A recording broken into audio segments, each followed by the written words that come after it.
नमस्कार, राष्ट्रपोस्ट से मैं पवन केसवानी। एक पुरानी कहावत है, सैया भय कोतवाल तो डर काहे का।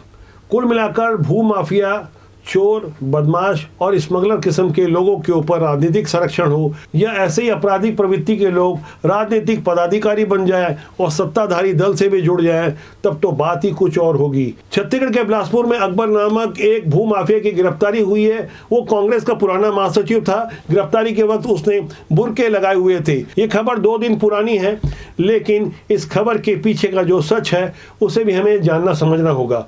अकबर ने अपने एक और ब्लॉक कांग्रेस अध्यक्ष साथी तैयब के साथ मिलकर रज्जब अली नामक एक व्यक्ति को इतना प्रताड़ित किया कि 56 वर्षीय व्यापारी ने फांसी लगाकर आत्महत्या कर ली। आत्महत्या करने से पहले उसने उस समय के मुख्यमंत्री भूपेश बघेल के नाम ने एक पत्र जारी किया। तारीख 4 अक्टूबर 2022 की थी, लेकिन तब से अकबर और तैयब के विरुद्ध एफआईआर तक दर्ज नहीं की जा रही थी। 3 दिसंबर 2023 को जैसे ही छत्तीसगढ़ में भारतीय जनता पार्टी की सरकार बनती है, तब से शिकंजा कुछ मजबूती से कसा जाता है। उसके बाद बुरके में अकबर गिरफ्तार हो जाता है और छत्तीसगढ़ की पुलिस ने अपने ही अंदाज में कांग्रेस के इस पुराने महासचिव का जो जुलूस निकाला, उसे आप अपनी स्क्रीन में देख रहे हैं। जिस बेशर्मी से ये व्यक्ति आगे बढ़ रहा है, जिस तरह से इसे अपनी करतूत का कोई पछतावा नहीं है, उसके पीछे उसका बैकग्राउंड है। ये एक अकेला उदाहरण नहीं है, बल्कि छत्तीसगढ़ में खासकर रायपुर में जिस तरह के आरोप ढेबर बंधुओं के विरुद्ध लगते रहे, जिनके विरुद्ध लगातार इन दिनों ईओडब्ल्यू और एसीबी की छापेमारी होती रही, वो मामला दरअसल शराब घोटाले से जुड़ा रहा। लेकिन पूरे छत्तीसगढ़ में सैकड़ों ही ऐसे मामले लंबित है जिनके विरुद्ध एफआईआर दर्ज नहीं की गई। यहाँ आपको जानकर हैरानी होगी कि बीते 16 महीनों से पुराने मुख्यमंत्री भूपेश बघेल की बेहद खासम खास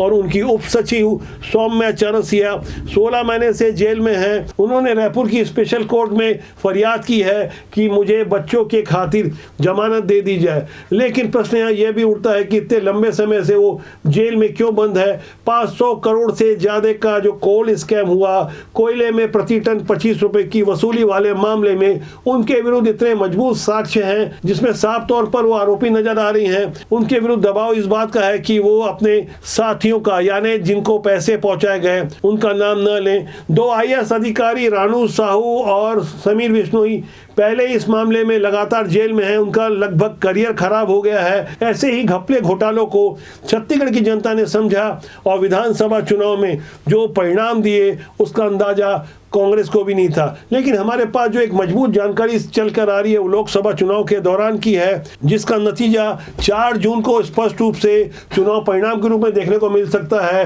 वो जमीनी जानकारी यह है कि उत्तर छत्तीसगढ़ में जिस तरह से कांग्रेस की गुटबाजी सतह पर नजर आ रही है, उसका सीधा परिणाम भारतीय जनता पार्टी को नतीजों के रूप में देखने को मिल सकता है। यहाँ 2 धड़े जिस तरह से काम कर रहे हैं, अमरजीत भगत जो पुराने मुख्यमंत्री भूपेश बघेल के खासम खास रहे, और दूसरा धड़ा है टीएस सिंहदेव बाबा का। आपको एक तस्वीर देखनी होगी। ये तस्वीर 2022 की है, जब अंबिकापुर में कांग्रेस कार्यालय का उद्घाटन हो रहा था। तब वह उद्घाटन के लिए 2 फीते काटे गए थे। दोनों ही दल के नेता आपस में नारेबाजी कर रहे थे, यानी कांग्रेस की बर्बादी की पटकथा पहले ही लिखी जा चुकी थी। अब लोकसभा चुनाव का दौर है।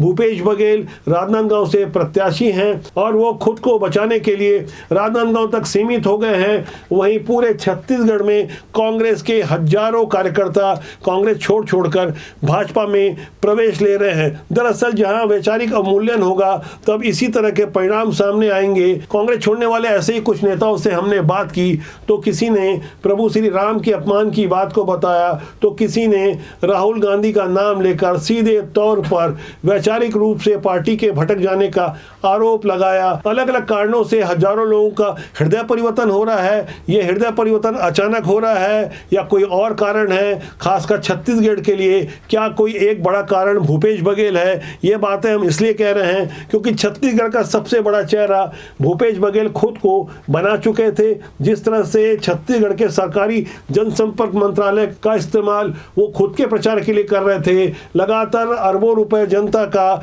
खुद की ब्रांडिंग के लिए कर रहे थे, तब उनका चेहरा तो खूब चमक रहा था। लेकिन जनता पहले से कहीं ज्यादा जागरूक हो हो चुकी है। विधानसभा चुनाव का जो परिणाम दिया गया दरअसल वो एक मिसाल है। जनता अब नकली बातों को पसंद नहीं करती, लेकिन एक और प्रोपेगेंडा शुरू कर दिया गया है लोकसभा चुनाव के दौरान। वो प्रोपेगेंडा है महालक्ष्मी गारंटी का। इस प्रोपेगेंडा के साथ महालक्ष्मी नाम जोड़ा गया है और गारंटी सब जैसा कि मोदी गारंटी है वैसी ही महालक्ष्मी गारंटी का फॉर्म लोगों से भरवाया जा रहा है। कांग्रेस आला कमान यानी AICC के निर्देश पर प्रत्येक लोकसभा क्षेत्रों में 2.5 लाख फॉर्म भरवाने का निर्देश जारी किया गया है। समझाने की कोशिश की गई है प्रत्येक गरीब परिवार की एक महिला को 1 लाख रुपए सालाना दिए जाएंगे। यदि मैं आंकड़ों की बात करूं, मौजूदा समय में मोदी सरकार 80 करोड़ से ज्यादा गरीब परिवारों को मुफ्त राशन दे रही है। इसी 80 करोड़ के आंकड़े को यदि मैं सही मान लूं तो 80 करोड़ गुणा 1 लाख, यानी आप अनुमान लगा सकते हैं कितने जीरो उसमें लगेंगे और ये पैसे कभी भी देश की गरीब महिलाओं को दिए ही नहीं जा सकते। यानी कपोल कल्पित योजना का फॉर्म बंटवाया जा रहा है। इस योजना के लिए नए अर्थशास्त्री बने राहुल गांधी का कहना है कि हम खटाखट गरीबी मिटा देंगे। अपने पिछले वीडियो में मैंने इस खटाखट फार्मूले का नमूना आपको दिखाया था जब बीकानेर की सभा से राहुल गांधी इस तरह की बातें कर रहे थे। अगर आप गरीबी रेखा के नीचे हो, आपके बैंक अकाउंट में हर साल 1 लाख रुपया, 8,500 रुपया महीने का खटाखट आता रहेगा और एक झटके से हिंदुस्तान से हम गरीबी को मिटा देंगे। मजे की बात सुनिए। दरअसल कांग्रेस को यह उम्मीद है कि विधानसभा चुनाव के दौरान भारतीय जनता पार्टी ने महतारी वंदन योजना नामक एक योजना लागू की, उसके फॉर्म बंटवाए गए, उसके अप्रत्याशित परिणाम भी देखने को मिले। बिल्कुल उसी तर्ज पर लगभग नकल करते हुए एक योजना का नाम दिया गया महालक्ष्मी गारंटी योजना। इस गारंटी पर जनता कितना यकीन करती है ये चुनाव परिणाम के रूप में आपको लगातार देखने को मिल रहा है।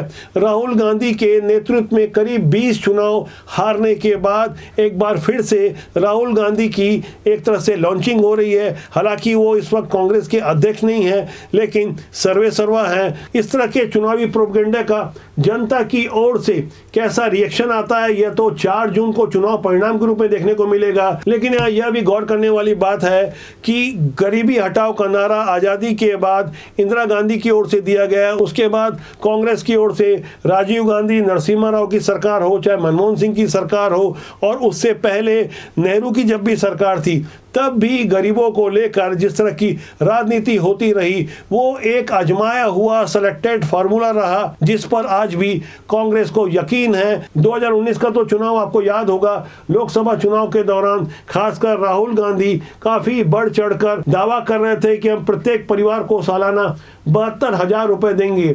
जनता ने उन पर कितना यकीन किया यह आपको चुनाव परिणाम से यकीन हो गया होगा। एक बार फिर गरीबों के लिए सब्ज बाग दिखाने का खेल शुरू हो गया है। जनता के सामने नेताओं के द्वारा चुनाव से पहले कोई वादे करना, कोई जुमलेबाजी करना या कोई झूठी घोषणा करना कोई नई बात नहीं है, लेकिन इतना बड़ा काल्पनिक एजेंडा जो कभी पूरा नहीं हो सकता उसे बाकायदा लिखित में कैसे बंटवाया जा रहा है और जनता की ओर से एक मजबूत रिएक्शन क्यों नहीं आ रहा है, यह भी चिंतन का विषय है। इस पर आप जरूर चिंतन करें क्योंकि ये सुचिता का दौर है। अच्छे लोगों को राजनीति में आना चाहिए, वरना बुरे लोग हमेशा की तरह ऐसे ही सब्जबाग दिखाते रहेंगे। राजनीति बुरी नहीं होती, उसमें काम करने लोग अच्छे या बुरे होते हैं। तो आज के लिए इतना ही। मेरा आपसे आग्रह कि चैनल को देखें, लाइक करें, शेयर करें और सब्सक्राइब करना न भूलें, जिससे आपका और हमारा साथ ज्यादा मजबूती से लंबे समय तक बना रहे। नमस्कार।